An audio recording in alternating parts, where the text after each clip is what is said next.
Il existe des histoires que l'on croit connaître. Des contes de fées modernes, brillants, parfaits en apparence. Mais derrière les sourires éclatants et les couronnes étincelantes, derrière les tapis rouges et les robes de rêve, se cachent parfois des vérités que le monde préfère ignorer. Des vérités douloureuses. Déchirantes. Humaine. Grace Kelly, l'étoile d'Hollywood devenue princesse de Monaco, semblait incarner l'idéal absolu. La beauté, le succès, l'amour, la royauté. Mais ce que beaucoup ignorent, c'est que derrière les ors du palais, derrière les flashs et les apparences, un autre récit se tissait. Un récit fait de sacrifices silencieux, de renoncements amers, d'une solitude que même les projecteurs les plus puissants ne pouvaient éclairer point avant de quitter ce monde brutalement. Avant que le destin ne vienne tout balayer en une fraction de seconde, le prince régné, accablé de douleur, aurait confié une vérité longtemps gardée secrète. Une vérité bouleversante, sur celle qu'il avait tant aimée, et peut-être aussi, tant blessée. Voici l'histoire de la dernière confession du prince. Voici l'histoire de Grace Kelly, telle que vous ne l'avez jamais entendue. Bien avant que son nom ne soit murmuré dans les salons dorés du palais princier de Monaco, Grace Kelly brillait déjà d'un éclat singulier, presque irréel, qui semblait défier la gravité du monde réel.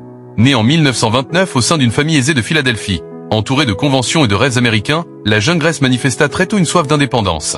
Une volonté farouche de s'extraire du carcan confortable dans lequel la société voulait l'enfermer. Délaissant les promesses d'un destin domestique pour les lumières crues de la scène, elle gravit, à force d'opiniâtreté, les marches d'un monde alors dominé par les hommes, imposant son élégance discrète, son regard mélancolique et sa voix cristalline comme autant de signatures uniques dans une industrie avide de visages nouveaux mais prompte à en consumer l'éclat. À Hollywood, on la surnommait la reine de glace et non pas pour un quelconque dédain, mais pour cette aura presque éthérée, cette manière de se tenir toujours à un pas de la foule, comme si une part d'elle demeurait à jamais insaisissable. Grace n'était pas seulement une actrice talentueuse, elle était un mystère vivant, un rêve que nul ne pouvait totalement étreindre. Sa beauté, froide et pure comme un matin d'hiver, fascinait les réalisateurs les plus brillants de son temps.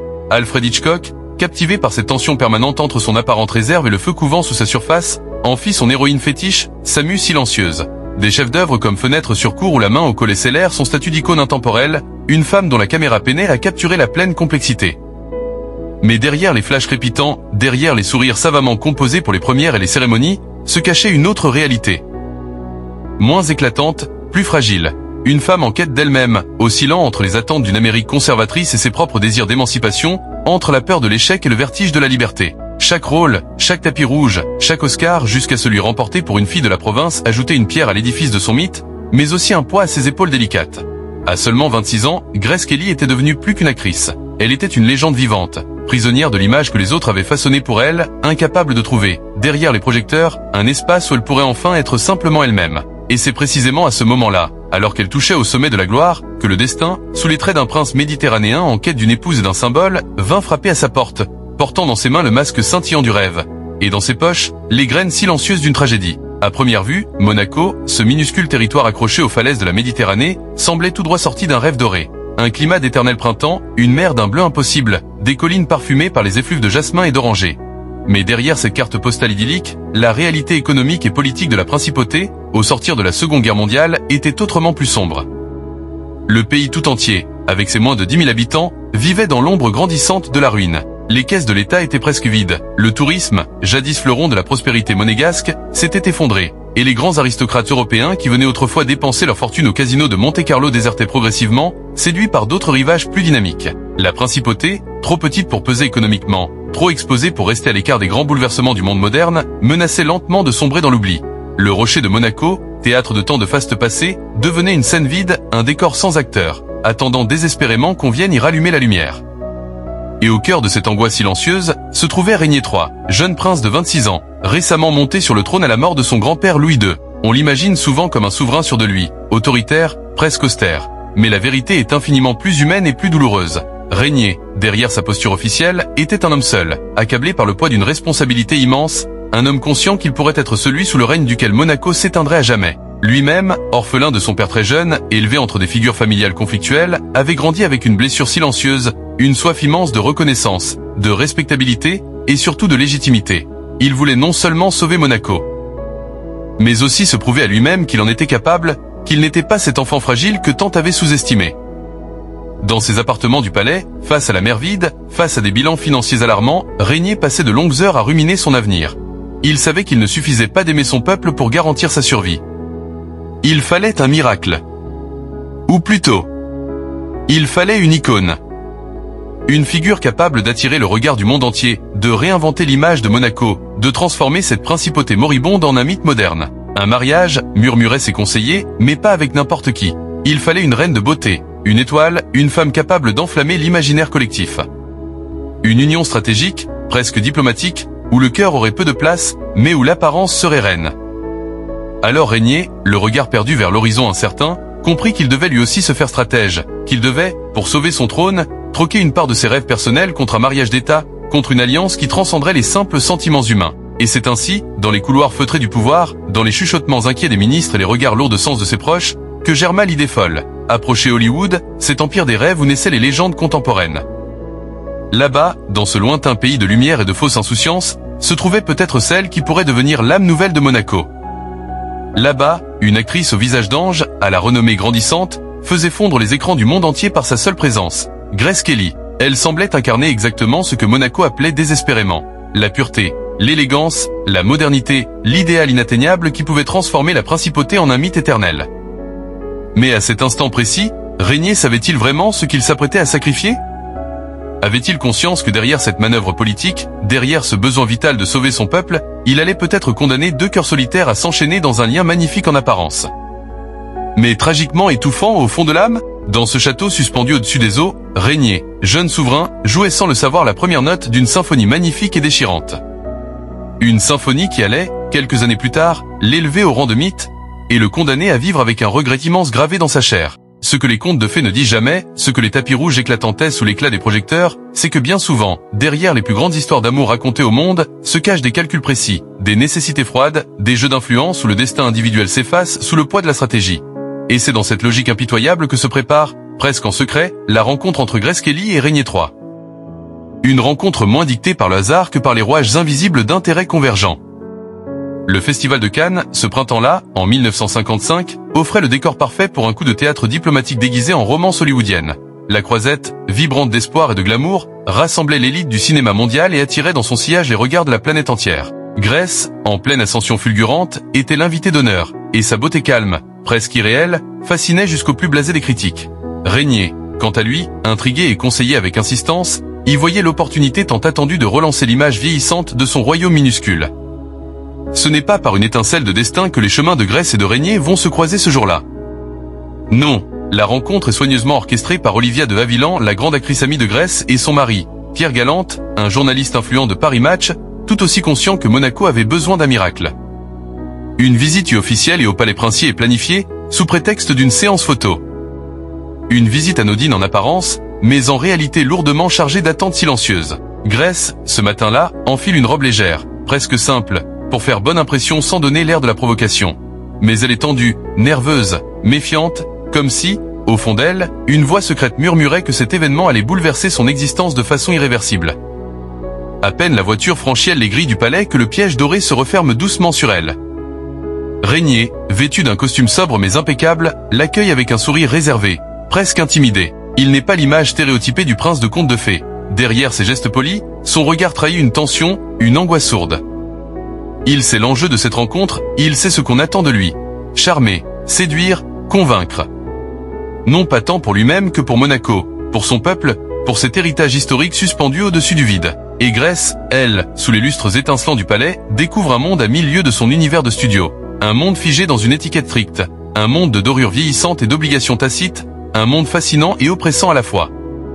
Ce n'est pas un flirt innocent qui naît entre ce jour-là. C'est un échange silencieux de regards pleins de questionnements, de sourires forcés, de gestes prudents, comme deux êtres conscients que leur rencontre pourrait décider d'une vie entière. La visite se poursuit dans les jardins privés, parmi les cyprès et les roses soigneusement taillées.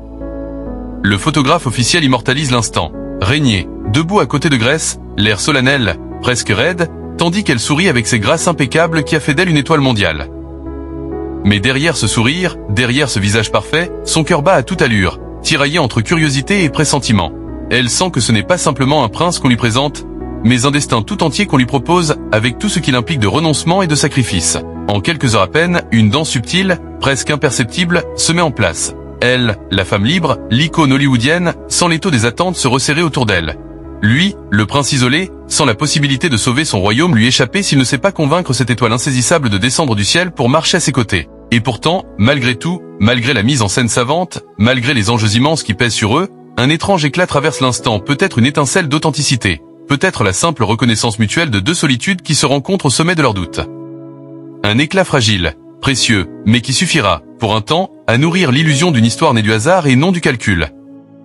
En quittant Monaco ce soir-là, Grace emporte avec elle un sourire énigmatique et une décision à laquelle, sans encore le savoir, elle aura bientôt à répondre. Une décision qui changera non seulement sa vie, mais aussi l'histoire d'un royaume entier. Pendant que Monaco retient son souffle, pendant que Régnier, dans l'intimité du palais, attend un signe qui pourrait sceller son destin, à des milliers de kilomètres de là, Grace Kelly, dans son appartement discret de Los Angeles, fait face à une tempête intérieure dont elle-même peine à mesurer toute l'ampleur. À Hollywood, tout semblait lui sourire. Elle avait conquis les plus grands réalisateurs, partagé l'écran avec les acteurs les plus célèbres de son temps, et surtout, elle avait atteint en quelques années à peine ce que tant d'autres poursuivaient toute une vie sans jamais l'effleurer, une place dans l'éternité du cinéma. Son Oscar pour une fille de la province avait consacré son talent, prouvant qu'elle n'était pas seulement un visage parfait, mais une comédienne capable d'incarner la vérité nue, la fragilité, la complexité de l'âme humaine. À 26 ans, elle était au sommet d'une carrière qui s'annonçait encore plus grandiose. De nouveaux rôles prestigieux l'attendaient, de nouvelles collaborations avec des cinéastes visionnaires. Elle était libre, indépendante, souveraine de son propre destin.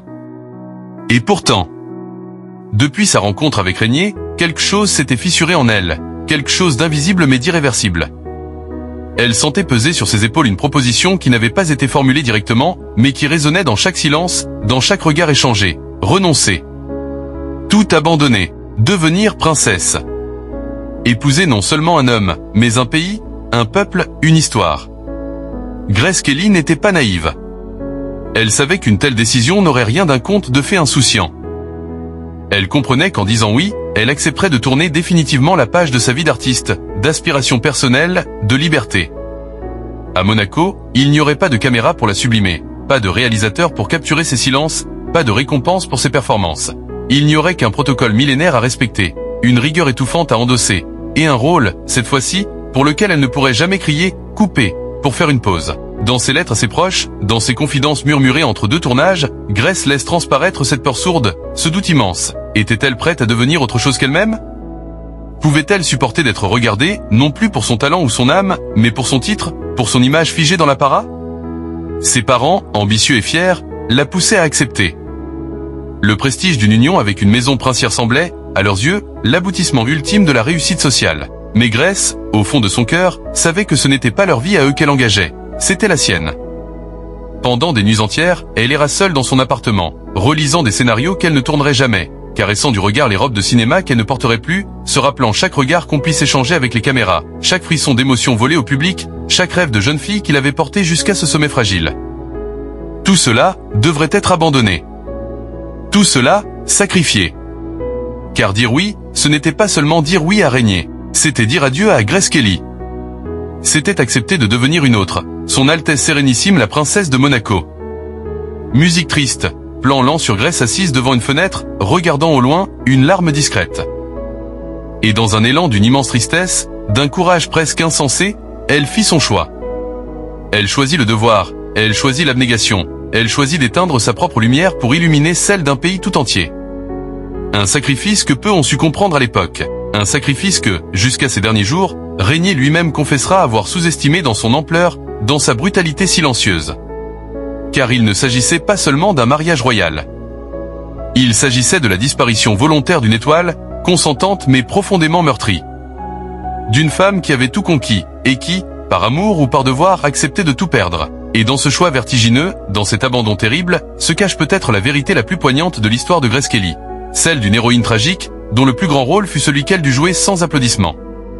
Celui d'une vie entière vécue derrière un masque de perfection, dans les dorures étouffantes d'un palais qu'elle n'avait jamais rêvé habiter.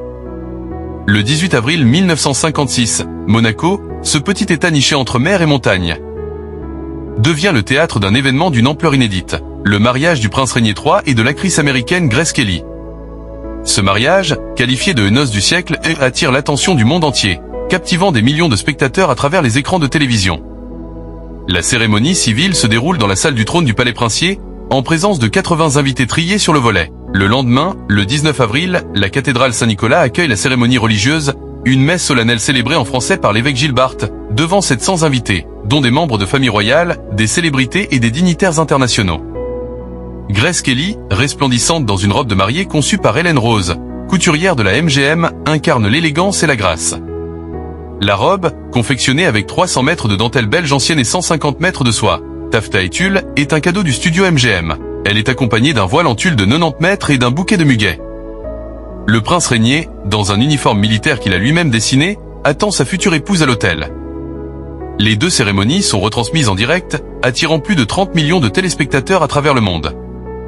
Les festivités se prolongent pendant plusieurs jours, avec des bals, des réceptions et des spectacles, transformant Monaco en un véritable conte de fées vivants. Le mariage de Grace Kelly et du prince Rainier III reste à ce jour l'un des événements les plus emblématiques du XXe siècle, symbolisant l'union du glamour hollywoodien et de la tradition monarchique. Lorsque les caméras s'éteignent, lorsque les applaudissements s'évanouissent comme un écho lointain dans les pierres du vieux palais, lorsque la robe de mariée est soigneusement rangée dans un coffre tapissé de satin, c'est une toute autre réalité qui s'installe, lente et inexorable, autour de Grace Kelly. Derrière les murs immenses et les dorures scintillantes, la vie de princesse est loin, terriblement loin, de l'image de conte de fées que le monde entier s'imagine avec candeur. Il ne s'agit plus de paillettes ni de glamour. Il s'agit d'un quotidien implacable, millimétré, encadré par un protocole séculaire dont la rigueur surprend même la jeune américaine qui, bien que disciplinée, découvre peu à peu l'étendue des sacrifices que son nouveau rôle exige. À Monaco, chaque geste est observé. Chaque mot prononcé devient un symbole. Chaque absence, chaque erreur, chaque silence même, peut être interprété, commenté, amplifié. La liberté d'expression qui avait nourri son art n'a plus sa place ici. À présent, elle doit parler au nom d'une institution, d'une dynastie, d'un peuple entier. Au fil des semaines, le poids des responsabilités commence à peser sur ses épaules fines. Elle qui, à Hollywood, respirait l'insouciance et la créativité, se retrouve enfermée dans un carcan de traditions immuables. Chaque matin, elle doit planifier ses journées avec une précision d'orfèvre. Audience officielle, inauguration, gala de charité, réunion avec des associations. Son temps n'est plus son propre bien. Il appartient désormais au rocher, à Monaco, à l'histoire même. Et avec Rainier, malgré la tendresse réelle qui les unit, les premières heures apparaissent. Lui, formé dans la rigueur monarchique depuis son enfance, peine à comprendre la nostalgie qui parfois voile le regard de sa femme. Il souhaite, sincèrement, l'aider à s'acclimater, mais il est lui-même pris dans l'engrenage d'une principauté à moderniser, à protéger, à élever au rang de joyau de la Méditerranée. Leur amour devient, jour après jour, un exercice d'équilibriste entre les exigences publiques et les besoins intimes. Et puis, il y a la solitude. Une solitude sourde, immense, qui s'insinue dans les interstices du quotidien, qui érode lentement les rêves et les forces. À Hollywood, elle vivait entourée d'amis, de collaborateurs, de familles de cœur. À Monaco, tout est plus restreint, plus feutré, plus codifié. Les amitiés sont difficiles à nouer, la méfiance est omniprésente. Et dans l'intimité du palais, malgré les serviteurs, malgré l'agitation apparente, le silence règne souvent en maître. Un silence si dense qu'il semble peser sur la poitrine, comme une mer d'hiver endormie sous les falaises. Grace tente de trouver du réconfort dans ses enfants, dans la beauté du paysage, dans les œuvres de charité qu'elle parraine avec passion. Elle s'investit corps et âme dans la fondation Princesse Grace, cherchant à insuffler un peu de son ancienne liberté dans ce nouveau rôle. Elle y met son cœur, son énergie, son nom, devenant pour beaucoup une figure de douceur, d'espoir, de générosité. Mais, au fond, une part d'elle-même demeure inconsolable. La femme de théâtre, la muse de Hitchcock, l'actrice récompensée et adulée, vit désormais en silence dans une alcôve secrète de son cœur, comme une flamme vacillante que l'on protège du vent. Et Rainier, avec le recul du temps, comprendra cette blessure. Dans des confidences rares, il admettra que le palais, avec toute sa splendeur, avec tout son prestige, a aussi été pour Grace une cage dorée, une prison magnifique, mais une prison quand même. Le conte de fées n'était pas un mensonge. Il avait existé. Mais il portait en lui la mélancolie terrible de ses rêves trop beaux, trop grands, qui doivent, un jour ou l'autre, être payés d'un prix que peu sont prêts à assumer. Et Grace, sans jamais se plaindre, sans jamais renier son choix, assumera cette vie avec une grâce surhumaine. Elle tiendra son rang, elle incarnera Monaco avec éclat. Mais dans son regard, dans certaines photos volées où l'on devine une ombre fugace, une lassitude discrète, se lisait une vérité que seuls les plus attentifs ont su entrevoir, celle d'une étoile contrainte de briller pour les autres, tout en s'éteignant doucement pour elle-même. La vie n'est jamais un long fleuve tranquille, même lorsqu'elle semble baignée de soie et de couronnes d'or. Pour Grace, après l'effervescence des premières années, après la beauté presque irréelle de ce rêve devenu réalité, viennent les premiers accros, les premiers coups de canif dans l'étoffe si délicate de son existence princière. D'abord, il y a la frustration d'avoir dû renoncer à sa carrière. Car même si elle s'était engagée, par amour et par devoir, a abandonné Hollywood, les propositions continuent d'arriver, vibrantes, séduisantes, parfois même désespérées. Alfred Hitchcock lui-même, son mentor et ami, la supplie de revenir pour jouer dans Marnie, un rôle complexe, taillé sur mesure pour sa froide élégance et son feu intérieur. Grace hésite, s'interroge, ressent l'appel viscéral de son art, ce besoin irrésistible de s'exprimer autrement que par des sourires diplomatiques et des discours officiels. Mais Régnier refuse catégoriquement. Monaco ne peut pas avoir pour princesse une actrice de cinéma, fût-elle la plus pure et la plus adulée. L'image du rocher doit rester impeccable, intemporelle, hors du tumulte des studios. Alors Grace abandonne ses rêves une deuxième fois, mais cette fois-ci, la douleur est plus sourde, plus profonde. C'est une mort symbolique qu'elle vit, silencieusement, chaque fois qu'elle décline une invitation, chaque fois qu'elle referme sur elle la porte d'un monde qu'il avait tant aimé. À cette blessure intime viennent s'ajouter les tensions conjugales. Régnier, accaparé par ses devoirs, parfois colérique, souvent distant, semble changer. Le jeune prince amoureux, celui qu'il a regardé avec adoration lors de leurs premières entrevues, est devenu un chef d'État rigoureux, un homme inquiet pour son pays, parfois incapable de comprendre les failles invisibles de son épouse. Le poids du trône pèse aussi lourd sur ses épaules que sur les siennes. Et au sein de leur couple, l'amour, bien que réel, est mis à rude épreuve par l'incompréhension, les attentes non formulées et le lourd silence des sacrifices consentis mais jamais oubliés. La maternité, pourtant tant désirée, n'apaise pas toutes les blessures. Elle apporte certes de la joie à la naissance de Caroline, puis d'Albert, et est célébrée avec une ferveur immense, mais elle ajoute aussi des obligations supplémentaires, des contraintes nouvelles. Chaque grossesse est vécue sous l'œil implacable du public, chaque apparition est commentée, scrutée, parfois cruellement moquée. La princesse doit être parfaite en toutes circonstances, mère modèle, épouse exemplaire, ambassadrice irréprochable. Et dans ce tourbillon d'attente et de pression, la solitude devient plus mordante, plus âpre. Certains jours, Grace sentait son âme se rétracter, comme une fleur oubliée au fond d'un vase de cristal. Elle trouvait un peu de répit dans l'art, elle écrivait des poèmes, peignait, faisait des lectures publiques pour des œuvres caritatives. Mais jamais cela ne suffisait tout à fait à combler ce vide, cette nostalgie lancinante d'une vie où elle pouvait être elle-même sans artifice. Image, Grace lisant à haute voix dans une bibliothèque, regardant tendrement ses enfants jouer. En privé, Régnier reconnaîtra plus tard combien il a sous-estimé l'ampleur du sacrifice qu'il lui avait demandé. Dans un moment de confidence rare, il avouera à ses proches « J'ai cru lui offrir un royaume, mais parfois, je me demande si je ne lui ai pas pris la liberté ». Ces mots, simples et poignants, résument toute la tragédie cachée de leur histoire. Un amour sincère, étouffé par la lourdeur des couronnes. Un conte de fées devenu, sans qu'il ne le veuille, une élégante mélancolie. Et Grace, toujours digne, toujours souriante, continue d'avancer, jour après jour, avec ses grâces infinies qui restera pour toujours gravée dans la mémoire collective. Mais derrière les sourires parfaits et les parures scintillantes, il y avait une femme fragile, courageuse, dont l'âme pleurait parfois en silence, à l'abri des regards. Malgré les orages, malgré les cicatrices invisibles que la vie de cour a laissées sur son cœur, il serait injuste de croire que Grace Kelly n'a connu, à Monaco, que tristesse et regrets. Car au-delà des renoncements, au-delà des blessures enfouies, il y eut aussi des moments de bonheur simple, de joie pure, éparpillés comme des éclats de lumière dans son existence parfois assombrie. Au fil des années, Grace avait fini par apprivoiser la vie monégasque, par comprendre ses subtilités, par trouver sa propre place dans cet univers si codifié. Elle n'était plus l'actrice exilée, la princesse hésitante. Elle était devenue une femme forte, une souveraine respectée, une mère aimée, une figure centrale dans la vie du rocher.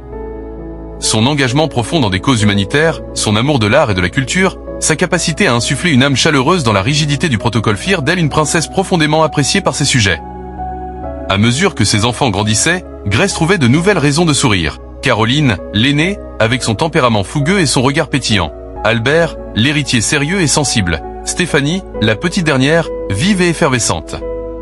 Chaque jour auprès d'eux était une victoire silencieuse contre la mélancolie, une preuve que l'amour maternel pouvait combler certains vides qu'aucune gloire ne saurait jamais remplir. Et avec Régnier, malgré les épreuves traversées, une forme de tendresse profonde, patinée par les années, avait remplacé les passions premières. Ils partageaient désormais une complicité discrète, faite de regards entendus, de gestes simples, de cette affection silencieuse qui unit ceux qui ont cheminé ensemble dans l'adversité. Ce n'était plus le rêve hollywoodien, c'était une réalité plus sobre, mais aussi plus authentique, plus précieuse. Pendant les étés, ils s'échappaient souvent du palais, cherchant refuge dans leur maison de campagne à Rock-à-Gel, perchée sur les hauteurs. Là, loin du faste et des obligations, Grace redevenait une femme presque ordinaire. Elle se promenait pieds nus dans le jardin, elle cueillait des fleurs, elle cuisinait parfois pour sa famille. Sous le ciel immense et la chaleur douce du sud, elle retrouvait par instants cette liberté légère qu'elle avait enchérie. C'était dans ces lieux, loin des projecteurs, qu'elle était la plus heureuse. Rock-à-Gel n'était pas un palais, c'était un foyer, un endroit où elle pouvait, sans artifice, être simplement Grace. À l'aube des années 1980, Grace semblait apaisée. Elle parlait de projets nouveaux, de voyages, d'initiatives culturelles à développer à Monaco. Elle souriait plus facilement, riait plus souvent, comme si, après tant d'années de compromis, elle avait enfin trouvé une forme d'équilibre fragile, mais réel.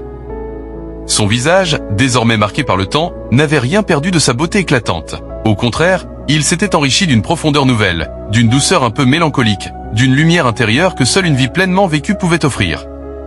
Et dans ces moments suspendus, lorsque le vent tiède caressait les oliviers, lorsque le rire de ses filles résonnait sous les cèdres, lorsque Régnier lui tendait une coupe de champagne avec un sourire fatigué mais sincère, Grace Kelly n'était plus la star de cinéma, ni même la princesse sous les ors de Monaco. Elle était une femme comblée par l'essentiel. L'amour, la famille, la beauté éphémère des choses simples. Personne, pas même elle, ne pouvait deviner que ces instants seraient parmi les derniers.